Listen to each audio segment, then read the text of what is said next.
Joining us this morning is certified intimacy coach and author of The Secrets to Get the Guy and Keep the Guy. We say good morning to Stacey Murphy. Stacey, thank you for joining Ditch and me in Memphis. How are you? Stacey. I'm doing fabulous. How are you guys? We're doing great. Of course, we just got hammered over the head over the last 2 weeks with political conventions. I'm sure it can, but should political affiliation be a dating deal breaker?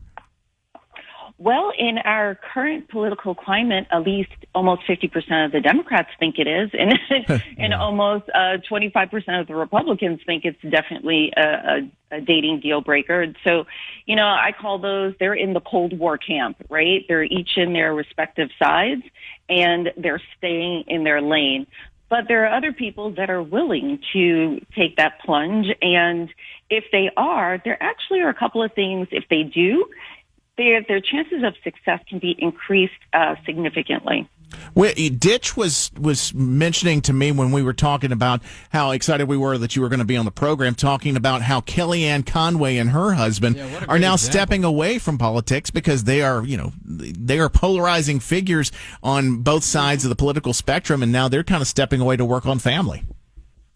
Yeah, and what happens there, that would be a situation where that's like the War of the Roses, right? Or the McCoys and the Hatfields, Yeah. And they're having like this feud within the family, and you can see, she's stepping away because it is that volatile. And I always tell people your success or failure in this really is determined about how passionate, where's your passion focused? If you're really passionate about politics, yes, it would be a dating deal breaker. However, if you're more passionate about the relationship, then there are chances of success. And so, like I tell them, it's like riding a tandem bike. You got to be pedaling in the same direction, for the relationship to move forward. And I think that is what Kellyanne and her husband, they're deciding to do, right? They're deciding now to be on a tandem bike and kind of going in the same direction, because if you have respect in the relationship and understanding why, if you then have those agreements, you can have clear boundaries so that you can play well in the sandbox together, and then being able to communicate effectively to each other is a huge thing, go figure, communication. Yeah. And then the last thing is acceptance. Yeah. Once you kind of do it, then accepting, and honoring your partner and their viewpoint of where it is. And, it really is being able to compartmentalize and being able to turn it on and off is knowing when you're home, it's all about family. And, yeah, when we all leave to go to work, then you turn it back on. But we're in such a polarizing environment right now. I don't know how anybody can do that. I mean, when especially somebody like Kellyanne Conway, and her husband, who are in the media spotlight so much, to be able to walk back into the door at your house at night and turn all of that off and expect, that big white elephant in the room not to be discussed is next to impossible. Yeah, and that's why it comes down to, what are you passionate about, right? There are some people they are not passionate about politics at all. And so if you are in that camp, then, yeah, there are more chances of success. And yet you just said, like, the elephant in the room.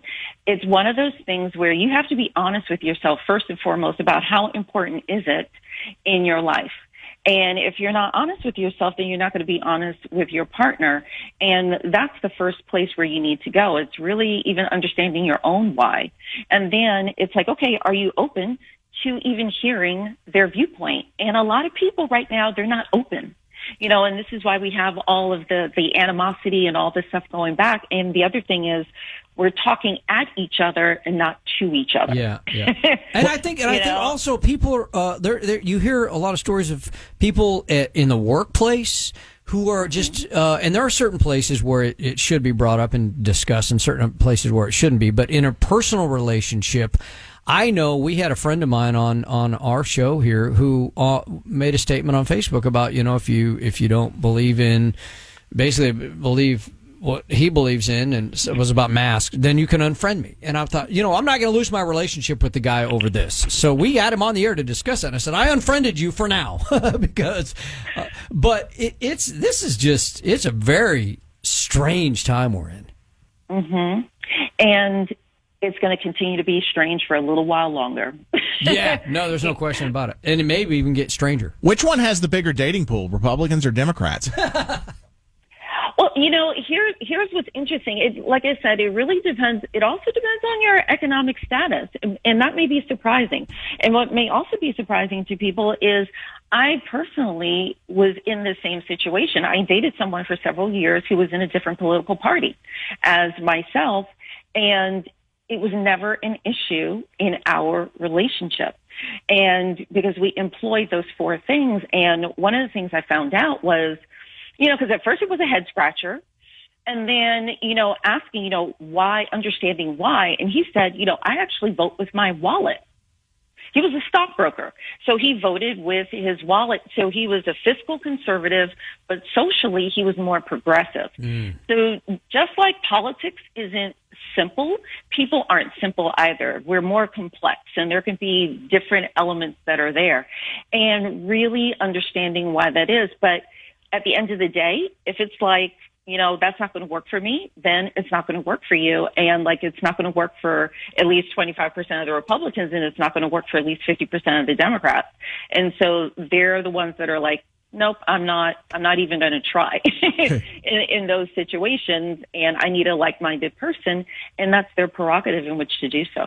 I guess one couple that's made it last through the years is James Carville and Mary Madeline. Yeah. They were able to pull it off. So if they can do it, there's precedent that's definitely been set. Stacey Murphy, thank you so much for joining us. Make sure you check out the secrets to get the guy and keep the guy. It's been a pleasure. Please don't be a stranger. We'd love to have you back on. All right. Well, thank you so much, guys.